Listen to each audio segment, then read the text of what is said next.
Imagine the thrill of a movie car chase. You know, the screech of tires, the roar of the engine, or picture a museum masterpiece, the delicate brushstrokes, the subtle play of light and shadow, or even the electric atmosphere of a live football match, the roar of the crowd, the thud of the ball. But now imagine experiencing all of that without sight. That's where audio description comes in. It's like we're handing you a new set of senses, opening up a whole new dimension of sound to experience the visual world. And today we're diving deep into this fascinating world of audio description, how it's made its history, and the impact it has on making experiences accessible for everyone. It's a bit like giving you those special glasses, but instead of changing what you see, they unlock a whole new way of experiencing things through sound. We've got a treasure trove of research reports and real-world examples to dig into. So, are you ready to broaden your perspective? Let's jump right in. First things first, what exactly is audio description? I feel like we hear that term a lot, but might not always grasp what it truly entails. You're absolutely right. It's one of those things that seems simple on the surface, but has a lot of depth to it. Yeah. In the most basic terms, audio description, often shortened to AD, is like adding a narrator to movies, TV shows, museum tours, live events, you name it. This narrator steps in during natural pauses in the dialogue or the action to describe the visual elements that you wouldn't otherwise grasp. So if a picture's worth 1,000 words, audio description is kind of like trying to distill those 1,000 words into a few essential ones without, overwhelming the listener or disrupting the flow. Exactly. It's all about finding that sweet spot. You want to provide just enough information for someone to understand what's happening visually without overloading them or stepping on the toes of the existing audio. Okay, that makes a lot of sense. It's about enhancing the experience, not distracting from it. Exactly. Think about a scene where a character's facial expression speaks volumes, maybe a sly smile or a furrowed brow. The audio describer might subtly weave in a phrase like, "His lips curl into a knowing smirk," or "Her brow furrows in frustration," letting you in on that visual cue that adds a whole other layer of meaning. Okay, so they're like secret whisperers revealing those hidden layers of the story that you might otherwise miss. Precisely. They're like your eyes on the inside. I have to admit, I always assumed audio description was a relatively new thing, maybe something that popped up in the last couple of decades with the rise of streaming services and on-demand content. That's a common misconception. You might be surprised to learn that audio description actually got its start back in the 1980s. It's older than you might think. Oh, really? I had no idea. That's Yeah. way before I even knew what closed captioning was. And get this, the pioneers were the folks over at WGBH, a public television station in the US. They're actually the same people who championed closed captioning, so they have a long history of making media accessible. Wow, talk about being ahead of the curve. They were advocating for accessibility way back when most people didn't even know those words went together. Absolutely. They were true visionaries.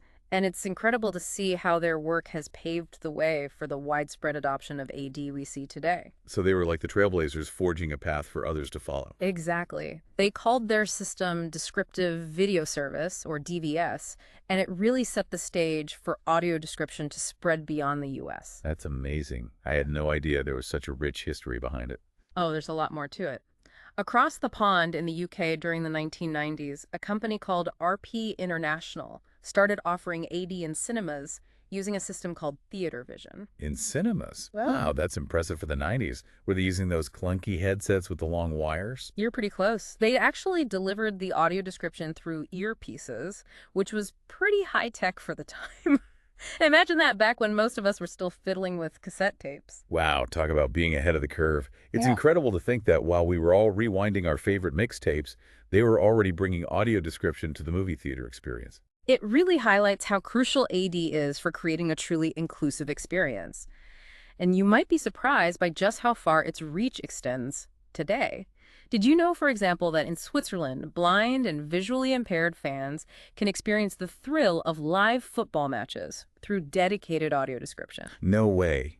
You mean like they could actually follow the action on the field in real time? Exactly. It's not just about hearing the crowd's reactions. They're getting a play-by-play description of the game, the players' movements, the passes, the shots on goal, the whole 9 yards. Now that's what I call a game changer. It really broadens the scope of what we typically think of as visual media. It's not just about movies and TV shows anymore. Absolutely. And it makes you realize how much we take for granted when we can see a sporting event unfold before our eyes. It's like they're painting a picture with sound, capturing the energy and excitement of a live match. Precisely. But creating those vivid descriptions, especially for something as nuanced as a facial expression or a fleeting emotion, that's where things get really interesting and challenging for audio describers. That's what I was thinking. I can picture trying to describe a sprawling landscape or a vibrant painting. But capturing the subtlety of a raised eyebrow, a smirk, a flicker of doubt in someone's eyes, that's got to be tough. It's a fascinating challenge and one that audio describers face every day. They have to find a way to convey those subtle visual cues using only words and often within a very limited time frame. It's like trying to squeeze an entire emotional roller coaster into a single word or phrase. But that's a great way to put it. It requires a deep understanding of both language and human emotion. So how do they do it? Are there like specific guidelines or techniques that audio describers use to capture those subtle nuances? There are definitely best practices and ongoing discussions about how to approach those trickier aspects of audio description. In fact, there's a whole debate in the field about the right way to describe facial expressions. Really? What are the different schools of thought on that? Well, some people believe you should be purely objective. Just state the physical action like, he raises an eyebrow or she smiles, without trying to interpret the emotion behind it. So like a neutral observer just reporting the facts. Exactly. But then others argue that you should try to convey the emotion behind the action, like his eyebrows shoot up in surprise, or her smile fades as a wave of sadness washes over her. Okay, so it's a question of how much interpretation should the audio describer bring to the table? Exactly. It's a delicate balance. You don't want to put words in the characters' mouths or tell the audience how to feel, but you also want to make sure they're picking up on those important emotional cues. That makes a lot of sense. It's like finding that sweet spot between objectivity and interpretation. Precisely. And to make things even more interesting, the right approach can vary depending on the specific scene, the genre of the film, and even the cultural context. So there's no one-size-fits-all answer. Not at all. It's all about making those judgment calls on the fly based on a deep understanding of the material and the audience. It sounds like audio description is as much an art form as it is a technical skill. Absolutely. It requires creativity, empathy, and a keen eye for detail, or should I say, ear for detail in this case. I love that. So to give us a better sense of how this plays out in the real world, can you walk us through a specific example of how audio describers have tackled this challenge of describing facial expressions? Absolutely. There was actually a fascinating study done on audio descriptions of Quentin Tarantino's film Inglourious Basterds. The researchers wanted to see how different describers handled a pivotal scene involving the character Perrier Lapidate. Oh, interesting. What did they find? Well, they found that there were two main approaches to describing Lapidate's facial expressions in that scene. Some describers opted for a more neutral, objective style, simply stating the physical actions. For example, they might say something like, Lapidate's lips tighten and his brow furrows. So just painting a picture of the physical changes without assigning any specific emotion to them. Exactly. But then other describers took a more interpretive approach, adding their own layer of emotional subtext. For instance, they might say something like, Lapidate's face hardens with suspicion. Okay, so they're adding that extra layer of interpretation, helping the listener understand not just what Lapidate's face is doing, but what it might mean in that moment. Precisely. And it's fascinating to see how those two approaches can create very different experiences for the listener. I can see that. A purely objective description might leave more room for the listener to draw their own conclusions about Lapidate's emotional state, Exactly. It allows them to be more active participants in the storytelling. while a more interpretive description might heighten the emotional impact of the scene. Precisely. It's like the describer is guiding the listener's emotional journey. So it's all about finding the right balance, and that balance might change from scene to scene or even from moment to moment. Exactly. And to give you an even more nuanced example of how this plays out in practice, let's talk about the work of Eline Riemel, a researcher who specializes in audio description. Okay, I'm intrigued. Tell me more. So Riemel analyzed a scene from the Dutch film Tirza, and she found a fascinating example of how audio describers grapple with these questions of language and interpretation. What was the scene about? So in this scene, you have a character who switches back and forth between speaking English and Dutch within the same conversation. You know, like code switching. Yeah, like when someone's fluent in two languages and they kind of blend them together. Exactly. And in this case, it's used to really subtle effect. It adds a certain authenticity to the character and how he interacts with the world around him. I see what you mean. Yeah. It's like a little window into his cultural background Mhm. and how he navigates different social situations. Precisely. And what's really interesting is that the audio describer in this case actually chooses to keep some of the original English in the description, even though the rest of the description is in Dutch. Oh, wow. So they're mirroring that code switching that's happening in the original dialogue. Exactly. It's like they're creating this little sonic bubble where you're hearing both languages intertwined just as the character is speaking them. That's such a cool detail. It really adds this whole other layer to the viewing experience. Yeah. It's like you're not just hearing a description of what's happening, you're actually getting a taste of the character's linguistic world. Exactly. And I think it speaks to the skill and sensitivity of the audio describer. They could have easily just translated everything into Dutch, but instead they made this deliberate choice to preserve that code switching, which adds a layer of authenticity and richness to the description. It's like they're not just describing the scene, they're actually amplifying it, bringing out these subtle nuances that might have otherwise gone unnoticed. Precisely. And I think it highlights how audio describers have to be both faithful to the source material and also adaptable to the medium they're working in. Yeah. They have to constantly make these judgment calls about what to include, what to leave out, and how to best convey the essence of the original work. It's like a constant balancing act, finding that sweet spot between accuracy and artistry. Exactly. And speaking of artistry and adaptation, you might be surprised to learn that audio description isn't just confined to the world of film and TV. It's actually being used in a whole range of other creative and cultural contexts, like museums, theater performances, even live sporting events. Oh yeah, I've heard a little bit about that, but I'm not sure I fully grasp how it works in practice. Can you paint me a picture, so to speak, of what audio-described theater or museum tours are like? Absolutely. Let's start with museums, because I think that's where audio description can really shine.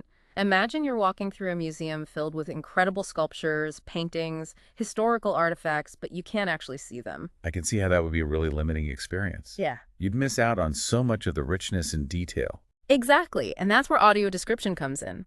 A skilled describer can use language to paint a picture with words evoking the texture of a canvas, the weight and coolness of a marble sculpture, the intricate details of a centuries-old tapestry. It's about translating those visual elements into a different sensory experience, one that can be just as engaging and moving as actually seeing the objects themselves. It's like they're creating a whole new way of seeing with your ears. Precisely. And many museums are going above and beyond just basic audio descriptions. They're incorporating live audio description into their guided tours, where the describer can tailor their descriptions to the specific interests and questions of the group. Oh, wow. That's really cool. So it's not just a pre-recorded track. It's actually a live interactive experience.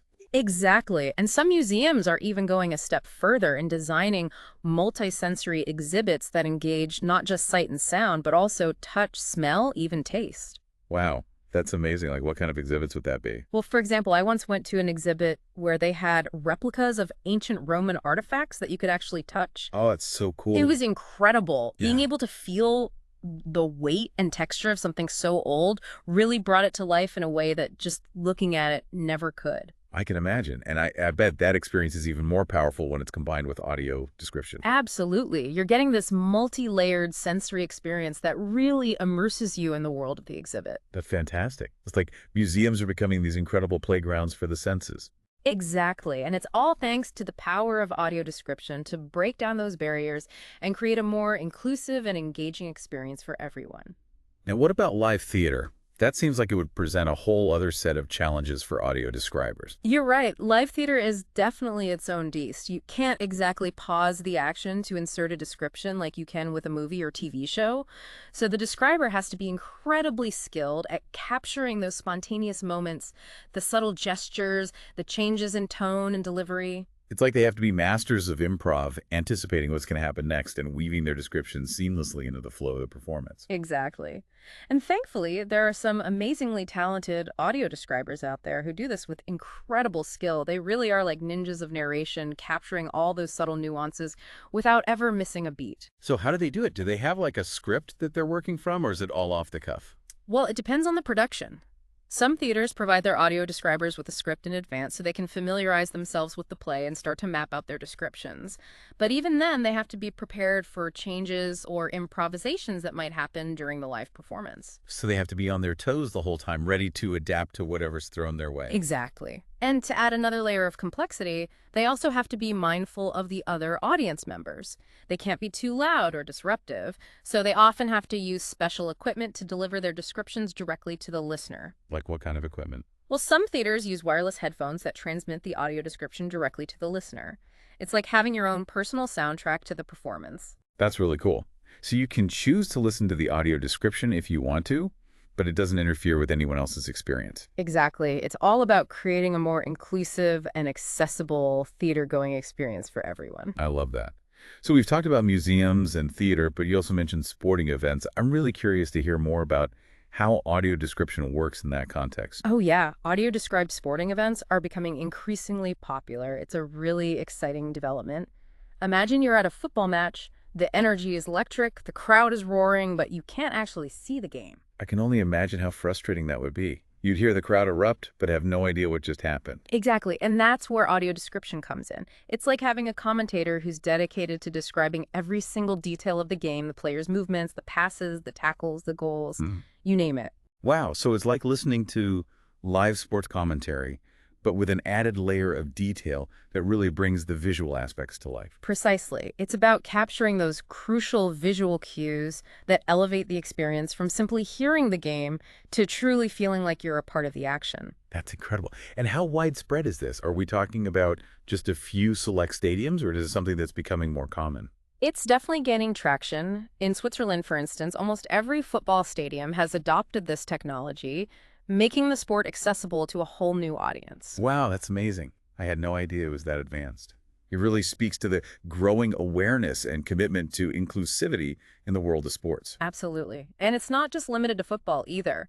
We're seeing audio description being used for everything from baseball to basketball to even horse racing. That's so cool. Yeah. It seems like there's really no limit to what audio description can do. Exactly. And the best part is that it's not just about making these experiences accessible to people who are blind or visually impaired. It's also about enhancing the experience for everyone. How so? Well, think about it. When you're so caught up in the action of a game or the excitement of a live performance, it's easy to miss those little details, those subtle gestures or expressions that add so much to the overall experience. I know what you mean. You're so focused on the big picture that you might miss those little nuances. Exactly. But with audio description, you're getting those little details spelled out for you. It's like having someone point out all the hidden gems that you might have otherwise overlooked. So it's like having a backstage pass to the action. Precisely. And that can make the experience richer and more rewarding for everyone involved. I love that. Yeah. It's like audio description is not just about making things accessible. It's about deepening our appreciation for the world around us. Exactly. It's about opening our eyes and our ears to the richness and complexity of human experience in all its forms. This has been such an eye-opening conversation so far. I'm learning so much about the power and potential of audio description. But before we move on to the future of audio description, I'm curious about something. We've talked a lot about how audio description enhances movies and TV shows and museum exhibits. But what about other forms of media like DVDs and Blu-rays? Is audio description as common on those platforms? That's a great question, and it's actually a really complex issue. The availability of audio description on DVDs and Blu-rays varies widely from country to country, and even from studio to studio. Really? Why is that? You'd think with the global reach of those formats that audio description would be pretty standard by now. You'd think so, right? But there are a lot of factors at play, things like government regulations, industry standards, production costs, and even just general awareness about audio description all come into play. That makes sense. I guess it's not as simple as just flipping a switch and suddenly every DVD has audio description. Exactly. It's a much more nuanced and evolving landscape. But to give you a better sense of how this plays out in the real world, let's take a look at some of the findings from the AD-Lab project. Okay, I'm all ears. So the AD-Lab project was this really cool initiative that brought together researchers from all across Europe to study the state of audio description across different countries and media platforms.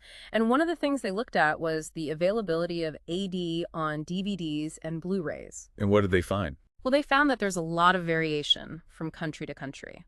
For example, in the UK, audio description on TV is actually pretty common, especially for popular shows like EastEnders and Doctors. Oh, that's good to know. So they're really making an effort to make those mainstream programs accessible. Exactly. But when it comes to DVDs and Blu-rays, the picture is a little bit more mixed. How so? Well, it seems like Germany is actually ahead of the curve when it comes to audio description on home video. Really? That's interesting. Why do you think that is? Well, a few reasons. One factor is that Germany has a really strong tradition of audio description for film and television going all the way back to the early days of AD. So there's a strong foundation there, both in terms of the technical infrastructure and the audience demand. So they've been at it longer, Mm. so they've had more time to work out the kinks. Exactly. And another factor is that Germany actually has a lot of organizations that are dedicated to producing and promoting audio described content. One example is Bayerischer Rundfunk, which is a public broadcasting company that's been producing 80 tracks for years and years. Oh, wow. So they're really invested in making their content accessible. Exactly. And because they're heavily involved in film co-production, it means they have access to the materials they need to create 80 tracks early on in the production process. So it's not something that's tacked on at the last minute. It's actually baked into the process from the beginning. That makes a lot of sense. So they're thinking about accessibility from the ground up, which is really cool. Exactly. And as a result, they have this huge library of audio-described films and TV shows that they can then release on DVD and Blu-ray. So they're kind of ahead of the curve when it comes to incorporating audio description into the whole production and distribution chain. Exactly. And that's something that other countries are still catching up on. That's interesting. So if Germany is leading the pack, who's lagging behind? Well, the 80 Lab study found that countries like Spain and Italy have encountered more roadblocks with commercial distribution of AD-enhanced DVDs. Oh, that's a shame. What kind of roadblocks are we talking about? Well, part of it is just the business side of things. Some studios are hesitant to invest in audio description if they don't think there's a large enough market for it. And in some countries, there's still a lack of awareness about audio description, so there might not be as much consumer demand. So it's kind of a chicken and egg situation. Yeah. Studios don't want to invest in AD unless there's a demand, but the demand might not materialize unless studios make the investment. Exactly. And that's where advocacy and awareness raising come in. The more people who know about audio description and request it, the more likely studios are to see it as a worthwhile investment. That makes a lot of sense. So it's up to us as consumers to let studios know that this is something we care about. Exactly. Every voice counts. And thankfully, there are some amazing organizations out there that are working tirelessly to promote audio description and make it more widely available. One example is a group in Italy called Cooperativa Sociale Senza Barriere Onlus. They have this massive library of audio-described films that they make available for rent to people all across Italy. Wow, that's incredible. It's amazing to see people taking matters into their own hands like that. It really is. And it just goes to show that even in the face of challenges and setbacks, there are always people who are passionate about making a difference and creating a more inclusive world. It's really inspiring to see that kind of dedication, and I think it speaks to a larger point about the future of audio description. While we've made incredible strides, there's still work to be done to make AD more widely available and understood. So where do we go from here? What are some of the key challenges and opportunities that you see on the horizon? That's a great question. I think one of the biggest challenges, and it's one we've touched on already, is simply raising awareness about audio description. Many people still don't know what it is or how it can benefit them or their loved ones. So I think there's a huge opportunity to educate the public about AD and its potential to create a more inclusive and accessible world for everyone. Absolutely. It's about changing the conversation from audio description is something for other people to audio description is something that can enrich everyone's experience. Exactly. And along with that comes the need for more funding and support for AD initiatives. That means advocating for government policies that promote accessibility supporting organizations that are doing great work in the field and encouraging businesses to make AD a standard feature of their products and services. So it's a multi-pronged approach. We need to raise awareness, secure funding, and create a cultural shift that embraces accessibility as a fundamental value. Precisely. And I think another really exciting opportunity lies in the realm of technology. As technology continues to evolve, we're seeing some really groundbreaking developments that have the potential to revolutionize the field of audio description. Like what? Give me some examples. I'm always eager to geek out about cool new tech. Well, one really promising area is artificial intelligence, or AI. Imagine AI systems that could analyze visual content in real time and automatically generate accurate and engaging audio descriptions. Wow, AI generating audio descriptions. That sounds like something straight out of a science fiction movie. Like, are we going to have little robots whispering descriptions in our ears? Well, maybe not robots, but the underlying technology is definitely advancing rapidly. And the possibilities are incredible. AI could drastically speed up the process of creating AD tracks, making it faster and more affordable to make a wider range of content accessible. And it could also open up new possibilities for personalization, allowing users to customize their AD experience based on their individual That's preferences. amazing. So we could see a future where every movie, TV show, sporting event, even video game, comes with personalized AI-powered audio description. That would be a game changer. It really would. But of course, as with any new technology, it's important to proceed with caution and make sure that we're developing and using AI in a responsible and ethical way. What do you mean by that? Well, for one thing, we need to make sure that AI-generated descriptions are held to the same high standards as those crafted by human describers. We don't want to sacrifice quality or accuracy for the sake of speed or efficiency. So it's not just about automating the process, it's about making sure that the technology is actually enhancing the experience for the end user. Exactly. And that means thinking carefully about things like the tone and style of the descriptions, the level of detail that's provided, and the overall sensitivity to cultural and social nuances. That makes a lot of sense. Yeah. It's not enough to just describe what's happening on screen. You have to do it in a way that's engaging, informative, and respectful of the source material. Precisely. And that's where human oversight and expertise will always be essential. Even as AI becomes more sophisticated, it's crucial to have human beings involved in every step of the process, from training the algorithms to reviewing the final output. So it's not about replacing human audio describers with robots. It's about finding ways for technology and human creativity to work together. Exactly. It's about leveraging the power of AI to enhance and expand the reach of audio description while also preserving the artistry and sensitivity that make human-crafted ADs so special. That's a beautiful way to put it. It's about finding that synergy between human and machine to create something truly remarkable. Exactly. And I think that's what makes the future of audio description so exciting. It's a field that's constantly evolving and pushing the boundaries of what's possible. And as we move forward, I think we're going to see even more incredible innovations that will transform the way we experience the world around us. I'm so glad we got to explore this topic together today. I feel like I've learned so much, and I'm really excited to see what the future holds for audio description. Me too. It's been a real pleasure chatting with you. The pleasure was all mine. And a huge thank you to our listeners for joining us on this journey into the world of audio description. We hope you found it as eye-opening as we did. Until next time, keep exploring, keep learning, and keep those questions coming.